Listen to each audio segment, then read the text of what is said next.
Hey, it's Rick with Real Talk Friday. I want to talk about the movie Scrooge. Have you ever seen it? Ebenezer Scrooge, and he was not a pleasant guy, but he went through some things that he received the blessing of getting to see three-dimensional before, present, and then future. And that perspective totally changed that man. Totally. I mean, it really changed his heart and the way that he saw things, his whole attitude toward Christmas. So really, by allowing him to see that, it was a blessing. And that's what I'm talking about today.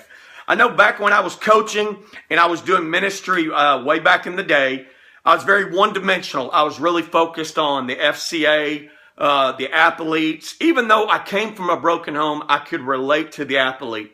So anytime there was a youth activity, I was kind of pushed over. I was drawn to that side, let's just be honest. But here's what changed.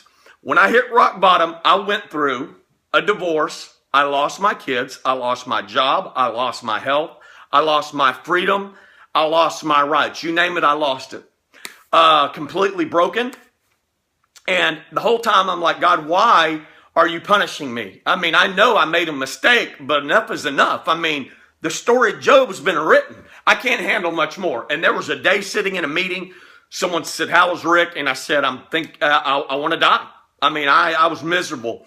But as I continued to walk that out, I began to see things differently. See, during that addiction, I lost myself so deeply that I lost the ability to even be compassionate. I wasn't compassionate anymore. I was numb on the inside, if you can relate to that. And I even stopped crying. I'd read things, watch a sad movie, and I couldn't even make myself cry with an onion, to be honest with you. But when I hit rock bottom, I had a whole new perspective of individuals going through divorce, losing their kids, their possessions, their job, and their health.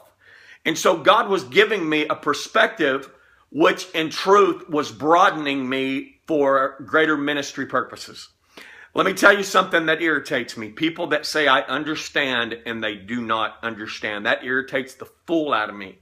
If someone's standing before you and says, I'm going through a divorce, and you say, I understand, but you've never gone through a divorce, been a part of a divorce, no, you don't understand. Let me break that to you. So stop telling that to people. Just say, hey, I hate you going through that. I could not imagine, but I'll pray for you. But don't say you understand if you don't understand. And I've used to do the same thing. But you can't feel what they're feeling if you've not walked in their shoes. Now understand, the shortest verse in the King James Version is found in John chapter 11, verse 35, where it says, Jesus wept. That's it, Jesus wept. And a lot of people, I think, make it too religious. But here's the deal. Here's my perspective. God sent his son Jesus. He was a man. He worked. He went through real emotions. He cried. He laughed. He suffered pain. I mean, and so God made him in the image of anyone else. And so Jesus was given the gift of perspective. And that's it. Versus thinking God is punishing you, a lot of times he's giving you a new perspective. I know by the time I got to Gainesville Youth Prison and those kids said, I feel like an animal, I understand. I could relate. I feel like a loser. I can understand because I could relate. See, I wasn't just saying something to make them feel better, where really I was lying to them. I wasn't. I now could understand, and I see that as difficult as it is, that it was a gift. Have you ever got a gift you don't want? Christmas morning, you get big underwear that are like this wide, and you get these socks that are just, oh my, like, and you do this. You're like, oh, I love it. No, you don't love it. You don't. Them are big drawers and big old socks. You don't love it at all. Don't say that. But you know what? They might come in handy. You might need a flag. So again, it's all about perspective. And my point is this.